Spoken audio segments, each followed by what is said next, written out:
सबरी के बारे में जरा मैं आपको बताऊं। सबरी पहले जन्म में एक रानी होती है। तो रानी जब कहीं एक महाकुंभ में वो जाती है और अपने राजा के साथ, बहुत सुंदर उसका रूप होता है, अपने राजा के साथ होती है, तो वहाँ पे जो हमारे ऋषि मुनि हैं, देवतागण हैं या अन्य जो भी हमारे कुलगुरु लोग हैं, वो वहाँ पे मंत्रोच्चार करते हैं और वेद पाठ करते हैं। तो उनको भी वो बहुत सुंदर, क्योंकि हमारे जो सनातन में जितने सुंदर मंत्र हैं उन मंत्रों में इतनी ताकत है, अगर हम वो मंत्रों का उच्चारण करें। आज भी हमने जब कार्यक्रम की शुरुआत की तो हमारे दीदी लोगों ने और बच्चों ने हमारा सुंदर वैदिक मंत्र यहाँ पर बोला, जो इतने हमारे कर्णों को इतना प्रिय लग रहा था। तो वो रानी भी उन मंत्रों को सुन के मंत्र मुक्त हो गई और राजा से कहने लगी कि मुझे भी वहाँ जाने की आज्ञा दीजिए। तो राजा थोड़ा नाराज होते हैं और वो कहते हैं कि आप रानी हैं और आप एक साधारण तरीके से इस कार्यक्रम में कैसे जा सकती हैं। तो वो उनको रोकते हैं। तो वो बहुत विचलित हो जाती है, व्यथा बहुत ज़्यादा परेशान हो जाती है, उनके अंदर बहुत सी दुखित उनकी आत्मा होती है और उत्कंठाएं उनके अंदर जागने लगती कि मैं क्यों नहीं जा सकती हूँ। इतना सुंदर मेरे कानों को जो प्रिय लग रहे हैं, इतने सुंदर वैदिक मंत्र हो रहे हैं, उन मंत्रों को सुनने का उनका बहुत मन करता है, लेकिन राजा उन्हें रोक देते हैं। तत्पश्चात ठीक रात्रि में, अर्धरात्रि में वो नदी के किनारे जाती हैं और वहाँ पर अपना शरीर, अपना देह नदी में त्याग कर देती हैं। तो इस प्रकार उनका जो दूसरा जन्म होता है वो एक भील कुल में होता है। भील में से जो अछूत जिनको मानते हैं, जो बहेलिए, जो ये पशु पक्षियों का शिकार करके अपना जीवन यापन करते हैं, उस घर में उसका जन्म होता है। तो तत्पश्चात एक बार एक बाड़े में उनकी विवाह की तैयारी उनके माता पिता करते हैं। तो वो अपने माता से पूछती है किस चीज़ की तैयारी है।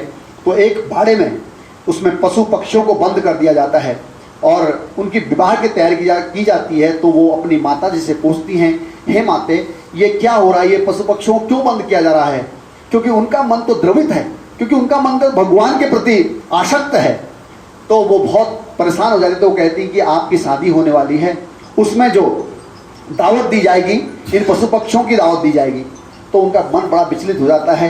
वो केन प्रकार वहाँ से भाग निकलती है और भागते भागते एक आश्रम में पहुँचती हैं जहाँ मतंग ऋषि का आश्रम है। ऋषि मुनि, बहुत से ऋषि मुनि वहाँ पर रहते हैं।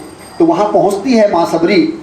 तो वहाँ पे जाके वो वहाँ पे प्रातः काल उठती है और वहाँ पे सारे उनका जो रास्ता है और उसके जो कांटे हैं उनको साफ कर देती है, सुंदर वहाँ पे सफाई कर देती है और सुंदर सुंदर ताजे ताजे फूल लेके आती है और वहाँ पे रख देती है। और वो लोग समझते हैं कौन लेके आया, ये कोई दैविक चमत्कार तो नहीं है।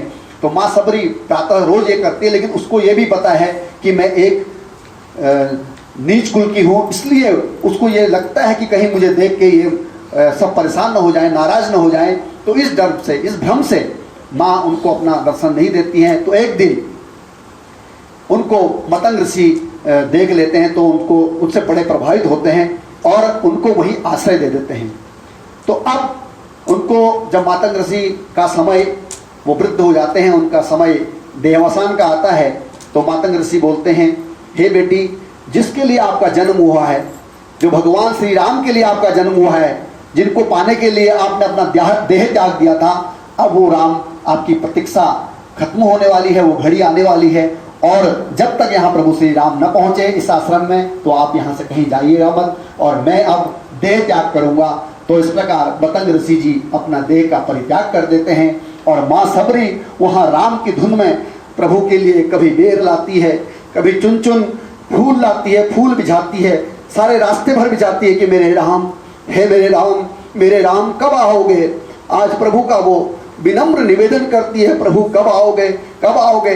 जब उनको एक दिन पता चलता है कि कोई वनवासी मुझे ढूंढ रहे हैं, तो वो फूल नहीं समाती है। वो कहती है, आज मेरे गुरु मतंग ऋषि का जो वचन था वो परिपूर्ण होने जा रहा है, वो पूर्ण होने जा रहा है। आज मेरी श्रद्धा और मेरी भक्ति का मुझे प्रतिफल मिलने जा रहा है। माँ सबरी आज नाचती है, मेरे प्रभु कब आएंगे, मेरे प्रभु कब आएंगे, मेरे राम कब आएंगे।